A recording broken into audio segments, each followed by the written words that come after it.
You know, there are three types of video game movies. The ones that surprise you, the ones that, well, are gonna definitely disappoint you, and of course there's always those ones that make you question your reality. Anyway, somehow the Mortal Kombat franchise has managed to do all three types.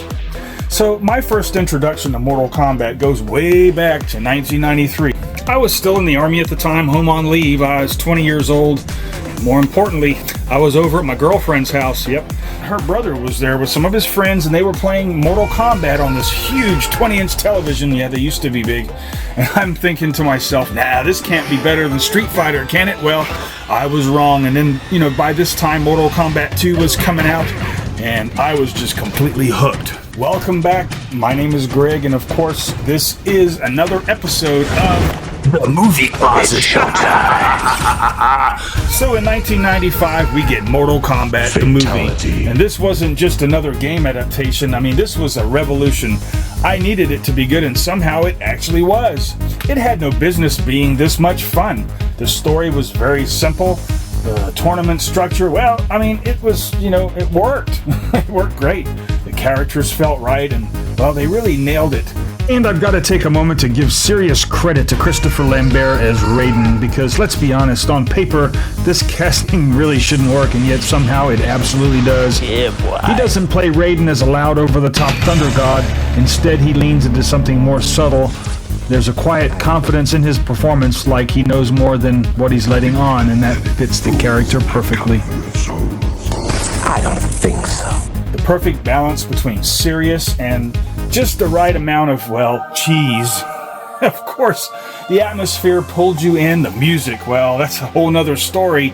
And, well, that stuff still hits today. Shang Tsung absolutely steals every scene he's in. And I just got to say that Mortal Kombat, well, it felt like the filmmakers actually respected the game. And for fans like me, well, that was enough to make it a win.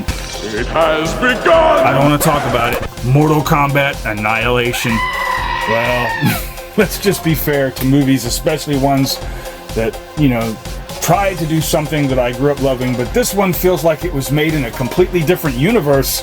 It rushes everything, the characters show up, and, well, then they just disappear.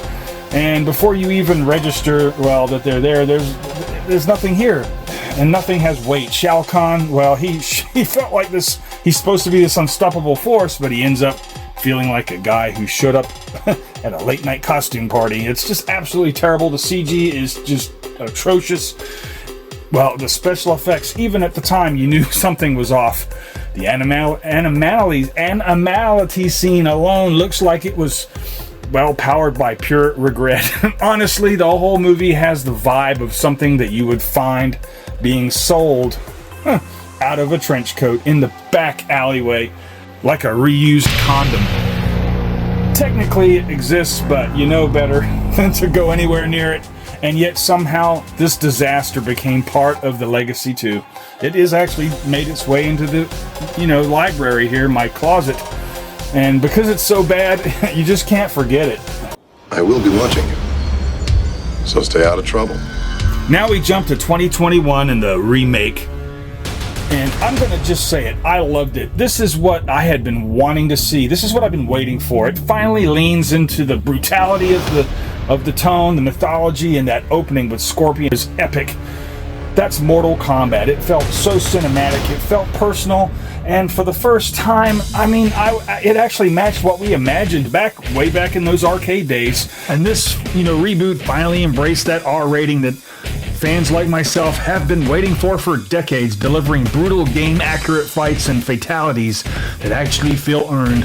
And here's a fun fact that Hiroyuki Sanada, well, he performed much of his own stunt work, while Joe Taslim, well, he brought serious martial arts credibility to Sub-Zero, giving the film a grounded, authentic edge.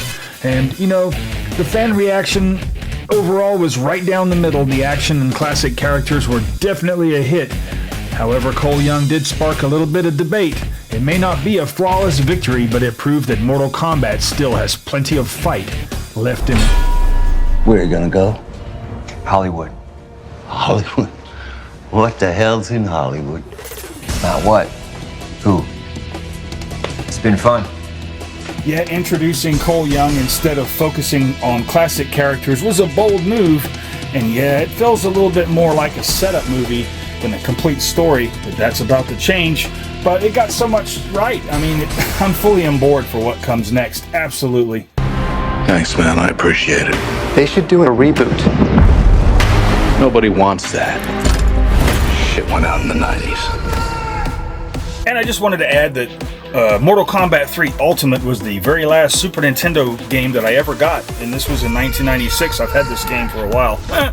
And when I look back at all three of these films, the surprisingly great original, the unforgettable disaster, and the modern reboot that's finally pointing things in the right direction, it all ties back to that moment in 1993 when I thought that Mortal Kombat wasn't going to be my thing, and then Mortal Kombat 2, the game, proved to me that I was completely wrong. So in closing, I want to say thanks for watching. It's time for me to go ahead and watch these two films. We'll just kick that one aside for now, and I'll see you guys next time. Thanks for watching.